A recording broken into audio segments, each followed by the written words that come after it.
தலைமத்துவத்தை நடத்த முடியாத நீ வந்து எப்படி ஒரு கட்சியை நடத்துவாய்?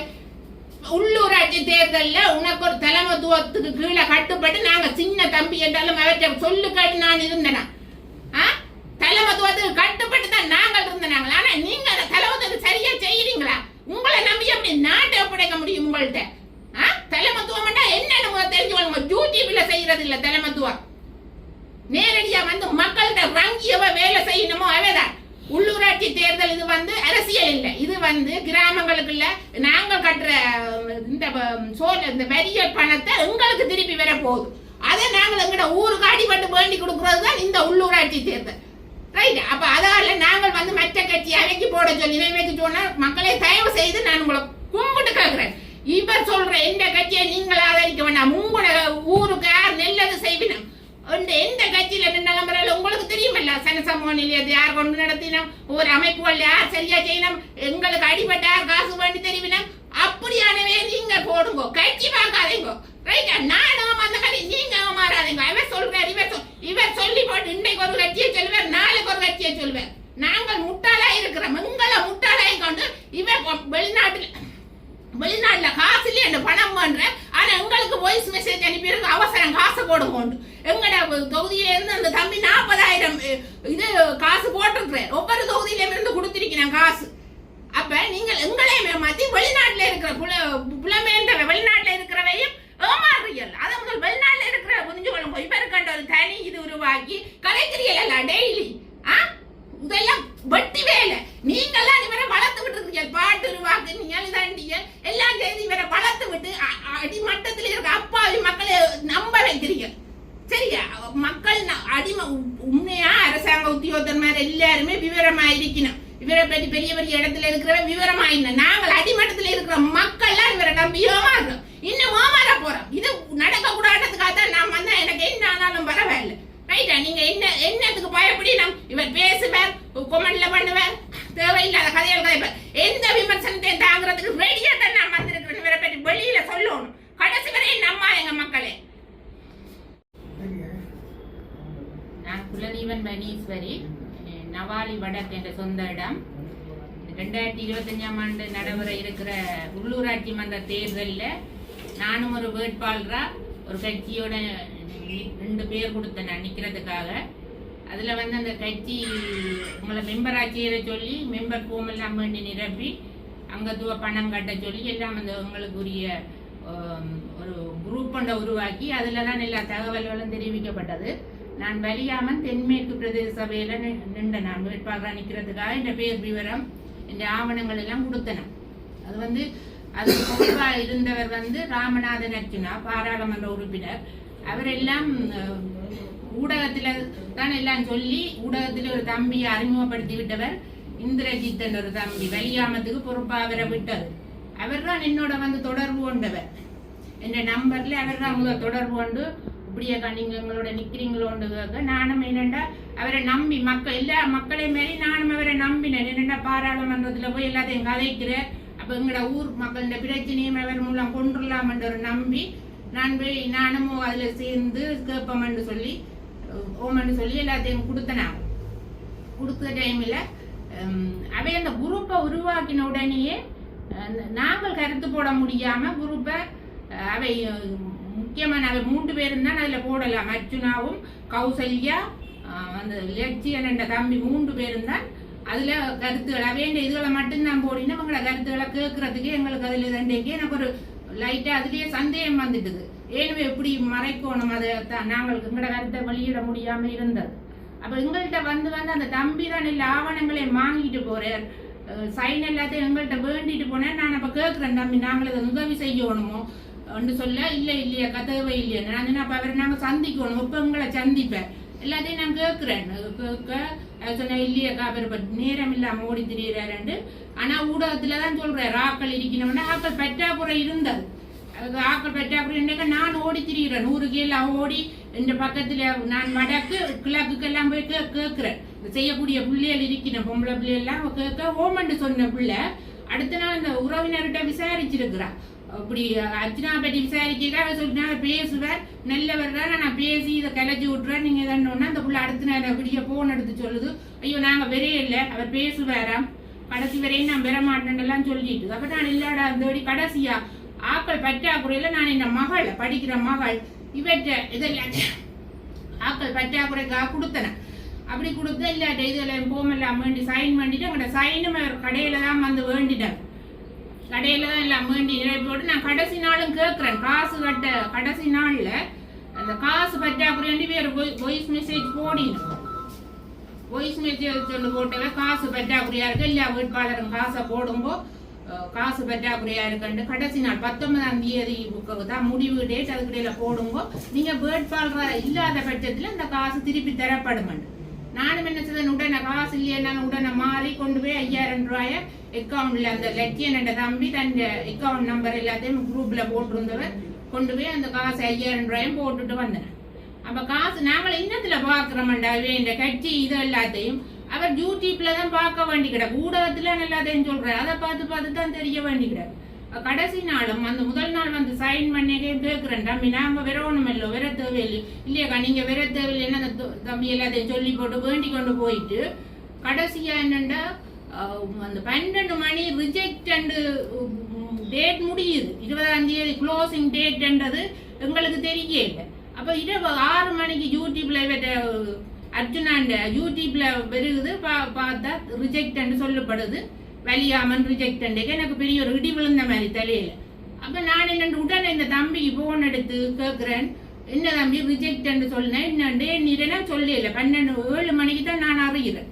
அப்ப எடுத்து கேட்டா, ஓ மக்கா ஃபைல் ஒன்றும் அங்க குடுபடை இல்லை, நாங்கள் யூஎஸ் கோட்டல்ல ஒரு கௌசல்யா இரவு 7:30க்கு தங்களுக்கு வந்து நிக்க சொல்லி தங்களுக்கு மெசேஜ் அனுப்பினவா, காலமே வந்து நில்லுங்கோண்டு நாங்கள் 3 பேர் வலிகாம மேற்கு வடக்கு தென்மேற்கு 3 இதுல பொறுப்பா நின்றது.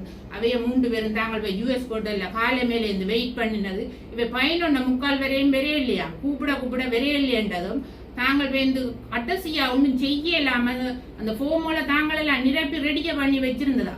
11:45 அடிக்கிற டாக்டருக்கு அடிக்க அவர் சொல்றாரு, உங்க செய்றீங்க வாங்க கொண்டு 11 அப்ப நாங்க 11:45 போய் நீங்க என்ன செய்ய முடியும் அங்க கொண்டு போனா அங்க ஃபைல் உள்ளுக்கு போகவே இல்லை. 12 மணி கிட்டே ஆச்சு. யூஎஸ் கோட்டல்ல இருந்து இப்ப கச்சேரிக்குள்ள போகவே 12 மணி ஆயிடும். அப்ப 12 மணி கொண்டு எப்படி கொடுக்குறதுன்னு நான் வேற பேசி போட்டு 3 பேருக்கு எல்லாருக்கும் வாய்ஸ் மெசேஜ் போட்டு விட்டேன். இப்படித்தானே எங்களுக்கு பதில் சொல்லுங்க, இதை நான் சும்மா விட போறது இல்லையண்டு நான் டென்ஷன் ஆகி கட்டி போட்டு அவர் பிரகாஷ் என்றவர் வடமராட்சிக்கு இதா இருக்கிறார், கருத்துறை இதுல வேட்பாளராக அடிக்கிறவர், அவர் தான் என்ன முக்கியமா இதுக்குள்ள கொண்டு வந்தது அவர் தான். நீங்க நில்லுங்க, நான் ஆட்கள் பற்றாக்குறை சொல்றேன், நான் நம்ம நிக்க இல்லை, எனக்கு வேணாம், எனக்கு வேற ஒரு இதுல நான் எனக்கு வெறும் வாய்ப்பு, இது மக்கள் என்ன இந்த முகத்துக்கு போடுற ஓட்டு நான் இந்த ஊர் மக்களுக்கு செய்யணும்ன்றதுக்காக தான் இதுக்கு நிற்கணும். இல்ல நில்லுங்க, ஆக்கள் இருக்கணும், நீங்க இதண்டா நிக்கணும். நாங்க பார்த்தா ஒரு தரம் இல்லை, அவருக்கு ஒரு தரம் அதுக்கு பிறகு போன் அடிக்கணும்ல நாங்கள் எடுக்க.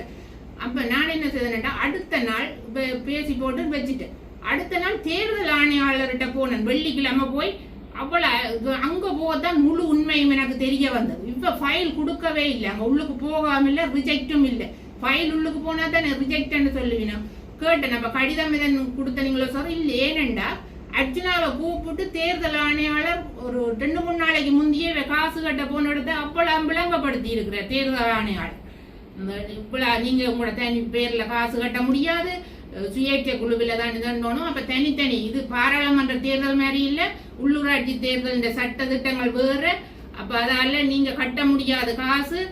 அப்ப 2 பேரையும் நிறுத்தி வச்சு வடிவ கௌசல்யாவையும் ராமநாதன் அர்ச்சனாவையும் வச்சு விளங்கப்படுத்தி இருக்கிறேன். அப்ப ராமநாதன் அர்ச்சனாட்ட நான் ஒரே ஒரு கேள்வி கேட்கிறேன், நீங்கள் இவ்வளவு விவரமான நீங்கள் பாராளுமன்றத்தில் இந்த பட்ஜெட்டுக்கு எல்லாம் புத்தகம் படிச்சு விளங்கப்படுத்துறீங்க, இந்த ஒவ்வொரு டிசிசி மீட்டிங்க போய் ஒவ்வொரு அதிகாரியும் கேள்வி கேட்கறீங்க, உங்களுக்கு தெரியாத இந்த ஒரு சின்ன விஷயம் போம் நிரப்புறது எப்படி, ஆக்கள் காசு கட்டிடுறது எப்படி, உங்களுக்கு வடிவா செய்ய முடியும். 4 நாளைக்கு முந்தைய உங்களுக்கு இந்த விவரம் எல்லாம் தெரிஞ்சிருக்கு. அப்ப உங்களை கூப்பிட்டீங்களா? நாங்க உங்களை நம்பி நின்ற வேட்பாளர்களை ஒரு இடத்த கூப்பிட்டீங்களா? கூப்பிடல, திட்டமிட்டு ரிஜெக்ட் பண்ணி இருக்கிறீங்க வெளியாமத்தை. நான் அப்படித்தான் சொல்றேன். நான் இன்றைக்கு வந்தது இந்த மக்கள் இவரை நம்பி இருக்கிற மக்கள். நான் எனக்கு 2 வாய்ப்பு கிடைச்சது, நான் அதை விட்டுட்டீங்க வந்து நின்றது. இந்த ஊர்ல இருக்கிற மக்கள் சொன்ன காரணம் ராமநாதன் நட்டினார் தான் மாகாண சபையில பெருவாரக்கா நீங்க இவரோட நிலுங்க உங்களுக்கு நான் ஓட்டு போடுவேன். அப்ப ஒவ்வொரு குடும்பத்திலும் 20 ஓட்டு நான் மக்கள் சொல்றதான் கேட்டு வந்தேன். ஆனா இன்னைக்கு அந்த மக்களை நீங்கள் ஏமாத்துறீங்க. நீங்க ஏமாத்த நாங்கள் இனி நான் ஏமாந்துட்டேன் பரவாயில்ல. அந்த மக்களை ஏமாற விடக்கூடாதுக்காக தான் நான் இந்த வந்திருக்கிறேன். சரியோ நான் அவ்வளவு தூரம் அவங்களை ஏமாத்தி போட்டீங்க. நீங்க அவ்வளவு உங்களுக்கு ஒரு ஃபோன் நிரப்புறது இல்லை உடனே கூப்பிட்டு எங்களை கதைச்சு வடிவாத நிரப்பி சரி டைம் பார்த்தாண்டா இல்லையா உங்களுக்கு பேட்டி கொடுக்குறதுக்கு அவ்வளோ டைம் ஒவ்வொரு நாளும் வந்து 2 போட்டு பேட்டி கொடுக்குறதுக்கு எடுக்கிற டைமை எங்களை கூப்பிட்டு கதைச்சு ஒரு ஃபோன் நிரப்புறதுக்கு எடுத்துருக்கலாம். முதல் அனுபவம் சொல்லி தட்டி கழிக்கிறீங்க. ரிஜெக்ட் சிம்பிளா சொல்லிட்டு போறீங்க. உங்களுக்கு இந்த தேர்தல் முக்கியம் இல்ல. ஆனா உங்களுக்கு கிராமங்கள் மட்டங்கள்ல இருக்கிற எங்களுக்கு இது முக்கியமான தேர்தல். கிராம மட்டங்கள்ல எவ்வளவு தேவைப்பாடுகள் இருக்கு, அவ்வளவு பிரச்சனை இருக்கு. ஒவ்வொரு அதிகாரியை எங்கள் சும்மா ஒருங்கிணைப்பு எங்களோட டிவிஷன்ல நடக்கிற ஒருங்கிணைப்பு குழு கூட்டத்துக்கு நாங்க போக முடியாம இருக்கு. ஏன்னா எங்களுக்கு தெரியப்படுத்துறேன் அதிகாரிகள் மத்தியில அவ தங்களுக்கு ஏற்றாக்களை கூப்பிடுன்னு. அப்ப நாங்கள் அதுக்குள்ள போறதுக்கு எனக்கு இது ஒரு வாய்ப்பு. நான் உள்ளூராட்சி தேர்தலில் போனா எனக்கு அந்த ஒரு வாய்ப்பு தெரிய வரும். அப்படியான ஒரு சந்தர்ப்பத்தை எதிர்பார்த்து தான் நான் நின்று நான் கட்ட நான் இதுக்கு போவேன் எனக்கு ஒரு இது இருந்தது. கடைசியில ஏமாத்தி போட்டு இப்ப சிம்பிளா கையை விரிச்சிட்டு சொல்றீங்க புல விட்டுட்டேன்னு என்ன மன்னிச்சு கொள்ளுங்க. நீங்க ஊடகத்துலதான் அரசியல் செய்யறீங்க. உங்களை நம்பி நாங்கள் எப்படி வர முடியும்? நான் அதான் ஊடகத்திலேயே வந்து உங்களை கேள்வி கேட்கிறேன். அதுக்கு பிறகு நான் சரி டாக்குமெண்ட்ஸ் தாங்கன்னா அதுக்கு பிறகு சட்டம் கழிக்கிறீங்க. டாக்குமெண்ட்ஸ் உங்களோட கட்சியில நான் நிக்க விரும்பவே இல்லை.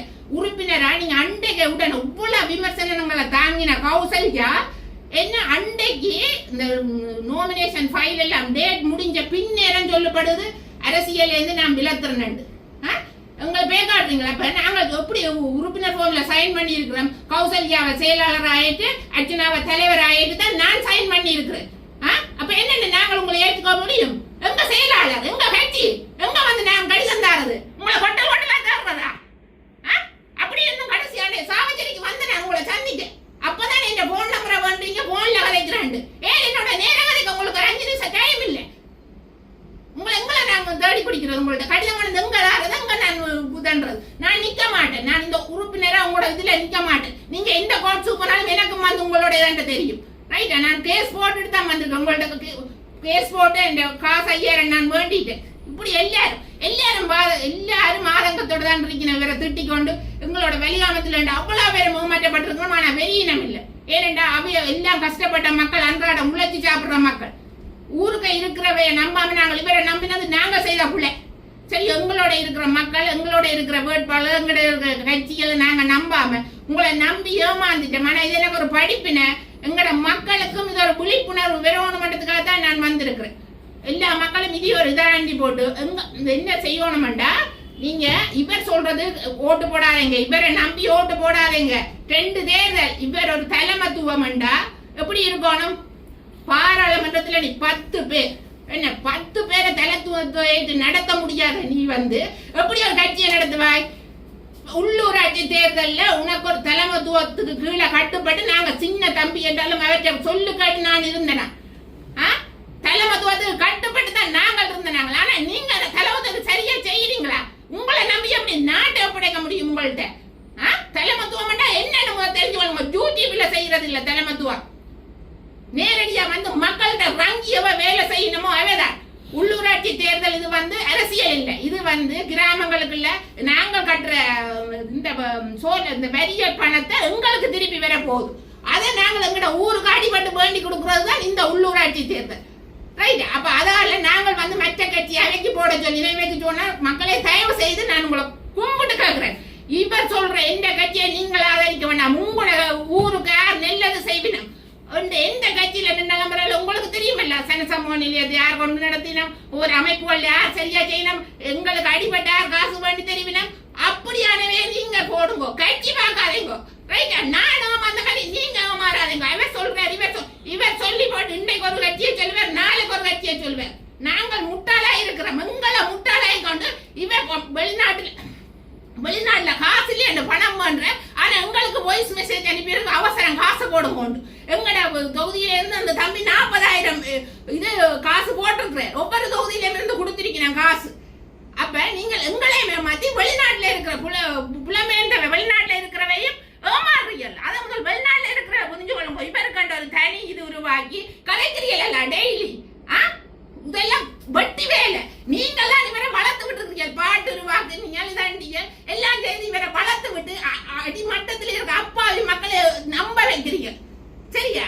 மக்கள் அடிமை உண்மையா அரசாங்க உத்தியோகத்தன்மார் எல்லாருமே விவரமா இருக்கணும். இவரை பற்றி பெரிய பெரிய இடத்துல இருக்கிற விவரமா இல்லை. நாங்கள் அடிமட்டத்தில் இருக்கிற மக்கள்லாம் இவரை நம்பி ஏமாறுறோம், இன்னும் ஏமாற போறோம். இது நடக்க கூடாதுக்காக தான் நான் வந்தா எனக்கு என்ன ஆனாலும் பரவாயில்ல. ரைட்டா? நீங்க என்னத்துக்கு பயப்படி இவர் பேசுவார், கொமெண்ட்ல பண்ணுவார், தேவையில்லாத கதைகள் கதைப்பார். எந்த விமர்சனத்தையும் தாங்கிறதுக்கு ரெடியா தான் நான் வந்திருக்கிறேன். இவரை பற்றி வெளியில சொல்லணும். கடைசி வரை நம்ம எங்க மக்களே இருந்து சில மணி நேரங்களில் வெளியில் வந்து நாடாளுமன்ற தாக்கல் செய்தவர் சிறப்பாக செய்தவர். ஆனால் உள்ளூராட்சி மன்ற தேர்தலுக்கு நீண்ட காலம் இருந்தது. அதை ஏன் இவ்வாறான ஒரு மொழிமுறையில் தவறான வேட்புமனு தாக்கல் செய்யப்பட்டது? எனக்கும் வந்தது ஏனென்றா இவருக்கு நாள் இருந்தது, 4 நாள். சரி, அங்க பட்ஜெட் இதுல நின்றவர், அதால இவருக்கு அங்க டைம் இல்லையான்னு 4 நாளைக்கு முன்னே வந்துட்டார். கொழும்புல இருந்து வந்தவர் வந்தாங்க, காசு கட்ட போன இடத்த இல்லைன்னு சொன்ன. இவருக்கு என்னடான்னா மாகாண சபையை பிடிக்கணும், மற்றது இவற்ற வாக்கு வந்து தென்மராட்சியில இவருக்கு நின்றா காணும், மற்ற வடமராட்சியை தக்க வச்சா காணும். வலியாமத்தை இவர் கண்டுகொள்ளல, திட்டமிட்டு நிராகரிக்கப்பட்டிருக்கு. நான் சொல்வேன், அடிச்சு சொல்றேன், இது திட்டமிட்டு நிராகரிக்கப்பட்டிருக்கு. இவர் யூடியூப்ல எல்லாம் சொல்றேன், இரவிரவா ஓடி திணிந்து சைன் வாங்கினா எல்லாம் போய் சுத்த போய். நான் ஒவ்வொரு யூடியூப்பையும் பார்க்க எனக்கு விளங்குது, போய் ஆக்கள் பற்றாக்குறை இருக்கு, அவன் ரிஜெக்ட் முழுத்தலும் போய் சொல்றேன். அதிகாரிகள் மீது குற்றச்சாட்டுகளை சுமத்தி கொண்டிருக்கின்றார் நாடாளுமன்ற உறுப்பினர். நீங்கள் கூறுவதை பார்த்தால் அது வகையான ஒரு குற்றச்சாட்டுகளா இருக்கு. குற்றச்சாட்டுல அவர் தன்னை பிரபலப்படுத்தி கொண்டிருக்கணும்ன்றதுக்காக தான் அதை சொல்லி கொண்டிருக்கிறேன். நீ சரி அவையில குற்றம் சாட்டுற இல்ல, அதை நிரூபிக்கிறியா, அதை செய்யறியா? இல்ல, ஒண்ணுமே அதை சரி செய்யற மாதிரி இல்ல. நெடுகளும் அந்த இதுல இருக்கணும்ன்றதுக்காக ஊடகத்துல தண்ட மக்களை இதண்டோணும் பண்ணதுக்காக அதையே சொல்லி கொண்டிருக்கிறேன். அவைக்கு ஒரு டைம் கொடுக்கணும், அது சரியா செய்தவையாண்டு பார்த்து போடுறியா? ஏன் இவ்வளவு விவரமான அர்ஜுனா இந்த பாராளுமன்ற தேர்தலில் ரிஜெக்ட் பண்ணதுக்கான லெட்டர் தந்திருப்பினோம், அது எங்களுக்கு காட்டினவரா?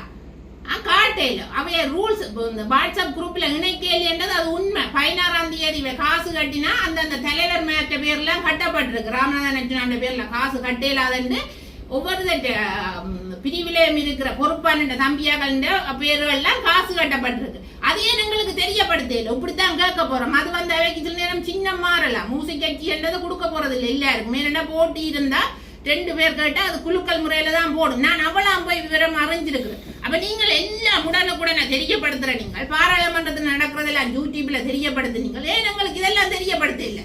போம் நிரப்பினதும் காசு பண்றது மட்டும்தான் எங்களுக்கு மெசேஜ்ல போடப்பட்டிருக்கு. எங்களோட குரூப்பை உருவாக்கி